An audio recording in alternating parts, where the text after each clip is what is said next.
트렌드 라디오입니다. 우리나라의 복지 정책의 핵심이 되는 사안이 있습니다. 복지 지원금을 자동으로 지급해서 주는 게 아니라 무조건 신청을 해야만 받을 수 있다는 것인데요. 문제는 대부분 어려운 환경에 처한 분들은 이 복지 정책 자체를 모르고 있다는 게 정말 큰 문제입니다. 2014년 서울 송파구의 반지하방에 살던 세 모녀가 집세 및 공과금 70만 원이 든 봉투와 죄송하다는 유서를 남기고 스스로 생을 달리했던 안타까운 사건이 있었습니다. 이른바 송파구 세모녀 사건인데요. 송파구 세모녀 중 큰딸은 당뇨와 고혈압 등으로 병원비 부담을 가지고 있었고, 작은딸의 신용카드로 생활비와 병원비를 부담하다 작은딸은 신용불량자가 되어버린 상황에서 60세 어머니의 식당 수입을 통해 생활을 겨우 유지하다 생활고를 이기지 못한 정말 안타까운 사건이었습니다. 그래서 복지정책을 꼭 신청을 해야만 하나? 라는 문제의식이 항상 거론이 되었는데, 이번에 대통령의 발언으로 신청주의 방식에 엄청난 변화가 있을 것으로 기대가 되고 있습니다.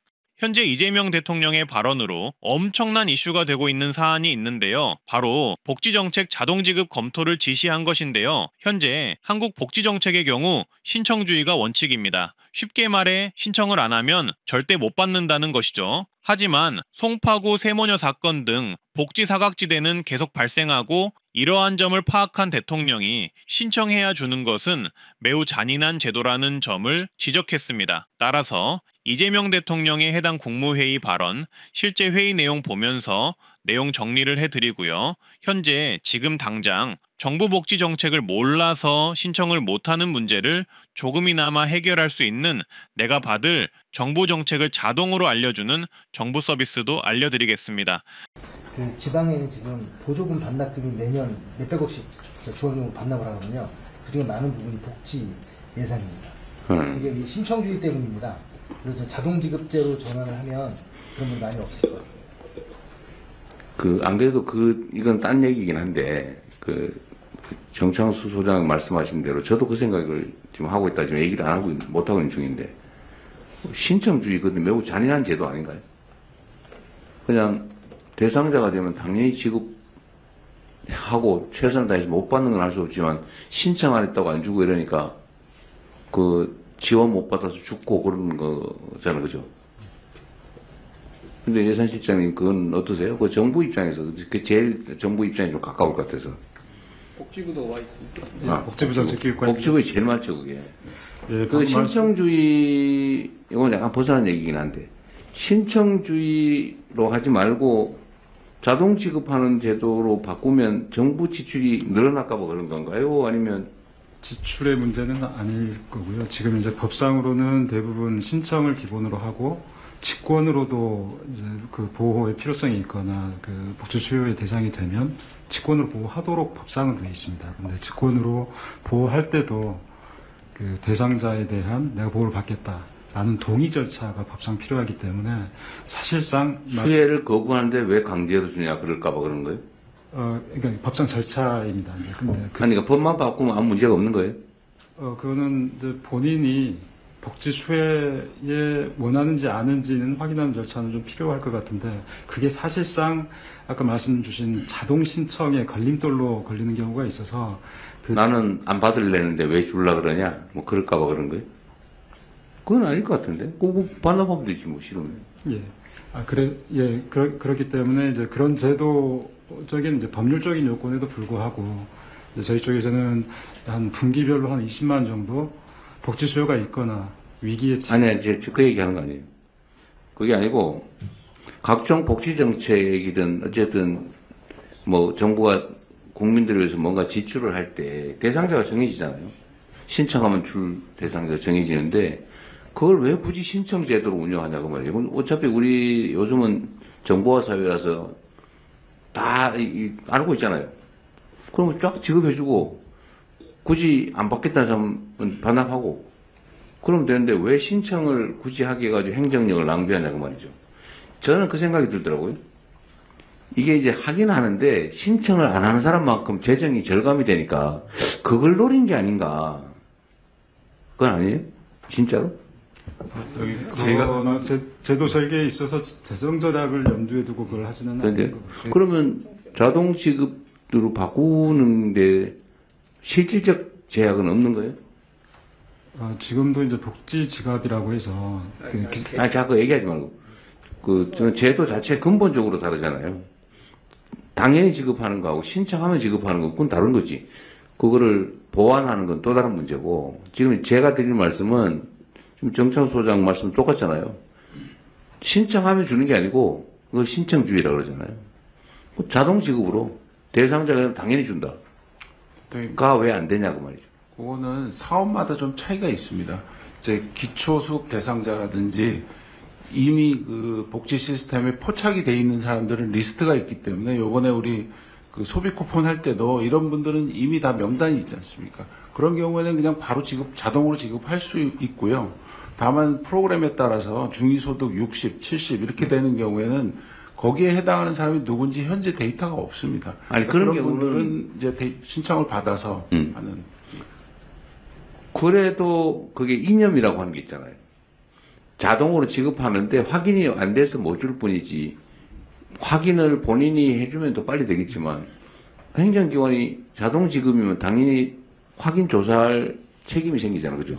그리고 확인된 데는 그냥 신청 없어도 지급해버리고, 그거하고 신청을 다 굳이 받는 거하고, 그 기본 이념이 다르니까. 이거는 뭐 이유가 있을 것 같은데, 왜 이거를 신청주의를 지금까지 계속 유지해왔을까? 뭐 이유가 있잖아요. 아까 누가 얘기하려고 했던 것 같은데. 먼저 얘기하고 가시죠. 딱 신청주의 얘기는 아닌데, 저희가 이제 대부분 대통령이 말씀하신 게 복지 사업들이라고 생각됩니다. 그런데 이제 기준을 정할 때 이번에 소비 쿠폰도 그런 건데요. 만약에 이제 금액이 달라지면 얼마 이상, 얼마 이하 이렇게 되지 않겠습니까? 그렇게 되면은 정부가 모든 사람의 데이터를 다 가지고 있지 않기 때문에 지정하기 어렵고, 만약에 지정이 된다 하더라도 그분이 어떻게 받을지, 쉽게 말해서 통장 번호를 다 알고 있는 상황이 아니기 때문에 개인정보 문제로, 저번에 기자분도 저한테 한번 문의를 한 적이 있습니다. 이렇게 소비 쿠폰을 줄 때 그냥 쫙 뿌리면 되는데 어떻게 왜 안 뿌리냐. 그래서 저희가 개인정보 문제로 정부가 모든 사람의 통장 번호나 이런 걸 다 알고 있지 못하다. 그건 현실적으로 불가능한. 아니, 이게요. 근데 네. 그건 또 다른 문제 같은데, 이제 신청을 안 하면 안 줘도 된다, 줄 의무가 없다 하고, 신청 안 해도 줘야 되는데 신청을 안 해서 몰라서 못 줬다, 이건 다른 거예요. 예, 그죠? 많이 다른 거예요. 그리고 예를 들면 우리가 소비 쿠폰을 지급할 때는 지급 형태는 본인의 선택권이 있으니까 선택을 해라. 근데 선택을 안 하면 줄 수가 없죠. 그러나 선택을 해야 될 상황이면 선택을 할 권리지, 신청을 했기 때문에 주는 건 아니죠. 지급 방법을 선택하게 하는 거하고 지급 받을지 여부를 선택하는 건 또 다른 문제죠. 이건 지급 방법을 선택하게 하는 거니까. 예, 이 행정기관이라는 것이 기본적으로 오랜 기본 일종의 관성같이 뭘 할 때는 신청하면 뭐 나눠주고 이런 걸로 돼 있는 것 같고요, 제 생각에도.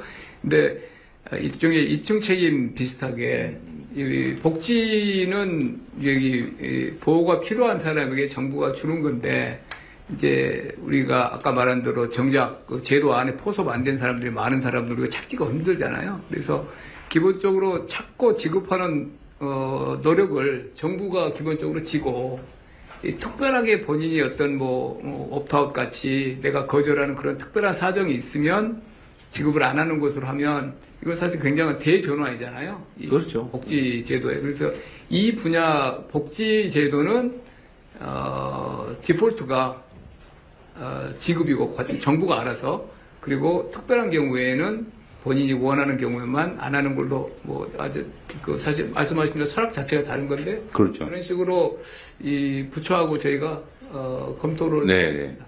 이게 그러니까 저는 너무 당연한데 이게 왜 약간 어색하게 느껴지냐고 하면, 아마도 종전에는 복지제도가 선별제도였기 때문에 전체 중에 일부였기 때문에 그 일부를 정하는 건 기본적으로 조사를 해야 되고, 조사는 각자가 신청하는 게 가장 편하니까 신청주의라고 하는 걸 했던 것 같은데, 지금은 대체적으로 보면 보편복지제도로 막 전환되잖아요. 뭐 대상자가 다 정해져 있는데 왜 신청하는 하라고 그러지?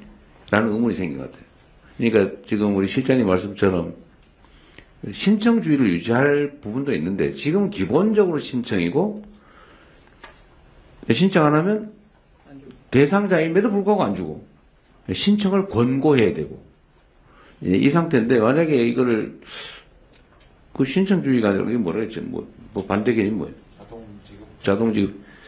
자동지급제로 한다면 이 사람이 대상자인데 모른다. 그럼 할 수 없는데 알면 신청을 안 해도 지원을 하는 거하고 신청해라 라고 하는 건 또 다른 거죠. 또 한 가지는 이제 신청을 하기 위한 행정 비용이 상당히 있잖아요. 근데 이걸로 시간 너무 많이 보내면 안 되니까. 따라서 현재 대통령의 지시에 따라 자동지급 검토의 예정이라고 합니다. 하지만 문제는 자동지급이 되게 되면 결국 부정수급 등 확인조사의 필요성도 제기가 되고 소득재산 정보의 실시간 연계 등 시스템적인 난관도 있어서 어떤 방법이 적절한지 방법에 대한 고민이 있을 듯 합니다. 따라서 일단 해당 부분에 있어서는 많은 고민과 절차 등이 필요한데요. 해당 제도가 도입되기 전에 현재 정부 정책으로 100여 개 이상의 복지 정책을 문자 등으로 안내해주는 정책이 있으니 이거부터 신청하시길 바라겠습니다. 바로 내가 받을 복지 서비스를 자동으로 문자 알림해주는 복지 멤버십인데요. 해당 정책을 신청하면 내 나이, 소득, 재산 등을 정부가 자동으로 파악해 관련 정책이 신청이 가능할 때 문자 알림을 해주게 됩니다. 현재는 127개 정도 정책만 안내를 해주지만 향후 더 많은 정부, 지자체 정책을 연계할 예정이라고 합니다. 신청해두면 자동으로 내가 받을 정책을 안내를 해주는 것이니 신청 안 할 이유가 전혀 없고요. 온라인으로 복지로 사이트에서 간편 가입을 하셔도 되고요. 시니어 분들이라면 주민센터 가셔서 간편 가입하셔도 됩니다. 대통령의 자동지급 검토 지시에 따라 관련 시스템 검토가 진행이 되겠지만 방법론 등 바로 진행될 수 있는 사안이 아니기에 그동안은 이 복지 멤버십 가입을 통해 내가 받을 정책 안내를 자동으로 받아보시길 바라겠고요. 이 또한 가짜 뉴스들이 왜곡 과장할 수 있으니 해당 내용 꼭 주의하시길 바라겠습니다.